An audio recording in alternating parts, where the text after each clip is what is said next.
Hello, welcome back to Consciousness Rising. I've got a lot on my mind today. I'm in a strange I've been in a really strange sort of heightened sense of awareness lately. Not a bad thing at all. It's quite synchronistic. The synchronicities are flying my way. And this is what happens, you see, when you enter this is why I'm into magic and why I'm into the works of Carl Jung and, Joseph Campbell and seeing things in cycles, because everything works in cycles, you see. I touched on that last video, but I've got a lot to talk about. So there's lots of themes that have been, coming to me in synchronicities, and I want to make sure I try and cover all that's in my head at the moment, because there's a lot. But I can't remember what year it was. It was relatively in the last couple of years. I can't remember which year it was, but the Nobel Prize, I think, for science, I don't want to butcher this, but went to a guy that studied and proved what's called quantum retrocausality. And this keeps coming up, so this is what it keeps, literally flying at me. And what it basically is to do with, and I'm reading a lot of sort of quantum mechanics books at the moment. That's probably why I'm getting so many synchronicities. It's to do with time and how time isn't really linear. We don't really understand in our present state really how time works and manifests. However, there's lots of theories that time, there's many timelines, but basically consciousness creates it all. But what the quantum retrocausality kind of proved, and I'm not going to go into all the science of it because you can look this up yourself, but is that you can change the past. Now, people, when you say that, people think no, because they're so limited in their thinking and they're so stuck in this sort of 5 sense illusion, as I've said. There's so much more than that, but you can change the past, and I'll tell you how you can change the past. Is how I know you can change the past, is that because I've done it, and this was really powerful. So I can't remember when it was. I think it was before Christmas. I did my EFT level 3 training. There's 4 different levels to EFT training. I'm going to be doing the 4th soon, which will then enable me to actually, it's really exciting actually, because that will enable me to train people to become practitioners of EFT. And if I can do that, I mean, I'll design the slides and I'll make the courses, and yeah, that's really exciting. Anyway, I digress. Again, there's a lot in my head. So basically what you do using EFT is you go back into a memory that is painful, and you tap on the negatives, just as I've showed you in other videos when you do the movie technique. But this is a bit different, because rather than tap on the negatives as such, what you do is you change the memory. So for instance, my memory, and I'm not going to go too personal because it was quite personal, was full of disappointment and sadness. It was when I was a child, or a very young teenager. I must have been about 12, 13. Anyway, I was deliberately disappointed by this person, and it was something that happened over and over and over again, so it started to really grate on me and be upsetting. So there was this one particular memory that was meant to be a really happy day. It was something I was promised, and then I was let down on again, and it got, it really upset me. What we did using the EFT in the workshop, and people were tapping with me as well, which is probably why it was so powerful, is she asked me what was the memory. I spoke her through the memory and how the disappointment happened and all the bad things, all the emotions. And then we went in and changed it. She said, what would you have liked to have happened? And she said, change the story. Think of, and in the story, basically what I said was that I wasn't let down and I actually got to do this thing that I was promised. And that would have made me really happy. What I started to do in my brain, you see, is it started to create chemicals which made me feel happy. I was literally, now this is, if you've got a powerful imagination, this will work wonders. I was literally able to put myself into that memory, and as I'm tapping through the points, which I've showed you in other videos, I am literally changing that memory. So in my memory now, I went through this experience and it was positive. And this has been proven now with quantum retrocausality. There's different techniques you can use to do this. You can use letting go. There's probably loads of different things, but yeah, this is really powerful stuff. Now, one of the things you know, we're going through as a collective, and this is not my work. This is Thomas Sheridan's work. A lot of this is to do with how we are now closing timelines down now as a collective. We're closing, the wave function is collapsing. And he talks about what he believes, and I completely can see what he's on about, is that September the 11th, 2001 was a traumatic shock that happens to the world. It was the first sort of thing where all the world was watching it happen. And this basically created an alternate timeline of negativity, and that's now collapsing, and we're going back to the positive timeline. I'm not going to go too much into that because that's not really my area. However, I do completely agree with it. But yeah, you can use this on an individual scale, but this also happens on a collective scale. And then that got me thinking as well about, you know, epigenetics and the placebo effect and the nocebo effect. I'm sure I've touched on them before. And this is why you have to be really, really, really careful when you're sold a story. Now, we all know, you know, especially if people watch this channel, that the mainstream media is full of liars and scumbags and people that want to sell you a false narrative. What you have to be really, really careful is that, because we bring it into effect, because that's how consciousness works.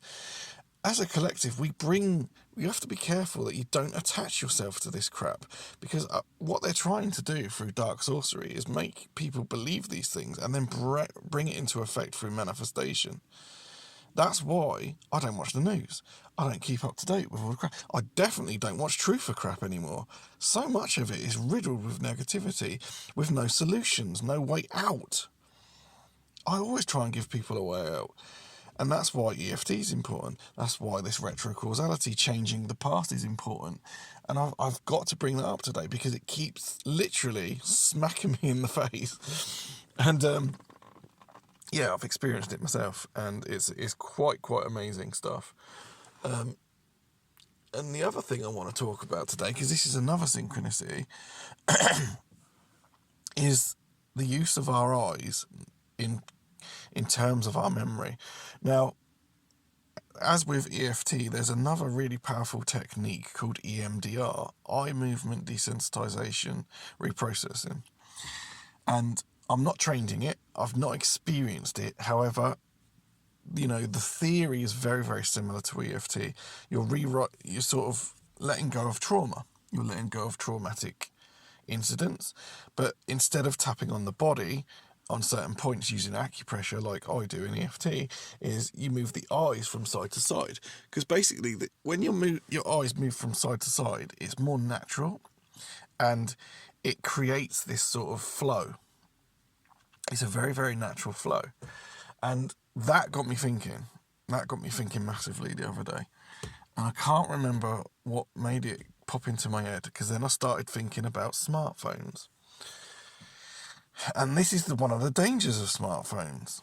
You know, they are very dangerous because if you look at all the apps on a smartphone, they will... Hold on 2 seconds. Sorry about that, I just had to move my car. I'll stitch these together in an editing desk. Yeah, what I was saying about smartphones.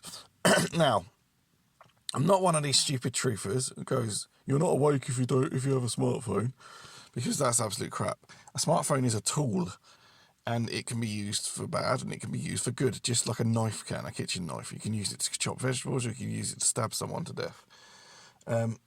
You know, but how you use it, it depends on how you use it. Literally depends on how you use it. I'm using it now to create these videos, and these, well, videos, more like audio sessions, but yeah, and I'll upload it later. So it can be used for amazing things. However, what I was talking about with the eye movement, this is really, really, really, really important.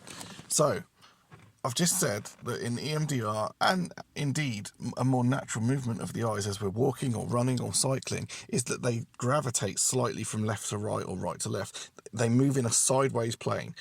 Now, why is this? Where does this come into smartphones? And I'll tell you how.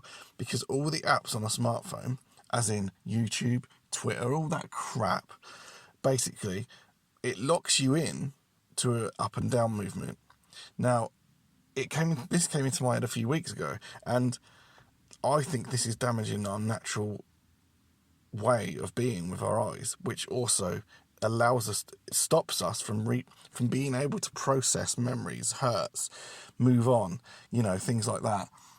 I think this is big. I think this is really huge, and the fact that it literally, I've been watching videos on magic, and it came up. So this is why I've got to do this video today.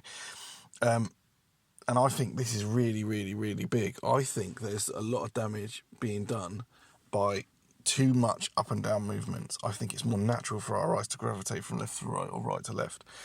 So, yeah, how many people are so locked into their bloody smartphones, and they're in a sort of, I actually think they're a bit of a scrying mirror. I think they can be, like I say, they can be very dangerous. I don't use it that way. The other thing as well, just talking about things like YouTube and stuff like that. Now, I know there is alternatives to YouTube. For instance, that I use BitChute. I also do still use YouTube, and there's a reason for that, because that's where the audience is. The audience is on becoming more widespread onto different things. I only upload to two places now, YouTube and BitChute. I always upload to BitChute first, and then I upload to YouTube a bit later. And the interesting thing is my figures on BitChute are much higher than they are on YouTube, which does actually tell me a lot and interesting. But sometimes you have to use the tools of the Matrix, quote unquote, I hate that fucking term anyway, against itself. Because you can draw people away through, and show them alternatives by using the thing that they're on. So, I'd love it if everyone jumped ship and went to BitChute, but in reality, that's not going to happen. Not overnight, anyway. These things happen slowly. Everything you see is a wave. The way things happen, look, they're in waves. They don't happen overnight. And I think that's the problem with a lot of evangelical nutcase truthers. They want change immediately. It doesn't work like that. Consciousness works in waves and cycles. So, yeah, I'd love it, and I obviously give BitChute a lot more attention than I do YouTube. However, there's still a lot of stuff I watch on YouTube because that's where the information is. But, we have to sometimes use the tools, but we use it against them. The fact that they gave us the internet really is going to be is their downfall in the long run, because they gave us this tool, this amazing tool, to be able to get these amazing ideas out. The things I've covered on my video, and I'm not being egotistical. I think I had to get off. When I said to myself, I've got to start putting some content out, because I had so much in my head, and the fact that I've been able to do that is amazing, and that's because of the internet. So things aren't black and white. Black and white is very much a Christian way of looking at things, a sort of Abrahamic religion crap. Things are always shades of grey, and you can use these tools against them. So yeah, that's about it today. I've covered a lot, I know, and this will probably be a from the heart video. I'll get back to the psychological health tips, although in a strange way, I feel like this was a psychological health tip. I know I didn't talk you through the process of using EFT to change a memory, but if you're sort of used to using it now, and I don't know whether anyone is, you would probably be able to work it out. Like I said, go into the memory, pick a memory that's painful, go into it, and change it. Imagine it a different way and tap. And you can change the past. It's not solid anymore. Nothing's solid, really. It's just an illusion. It's Maya. And we can play within the illusion and hack it. And that's what magic is. All right, guys. See you in the next one.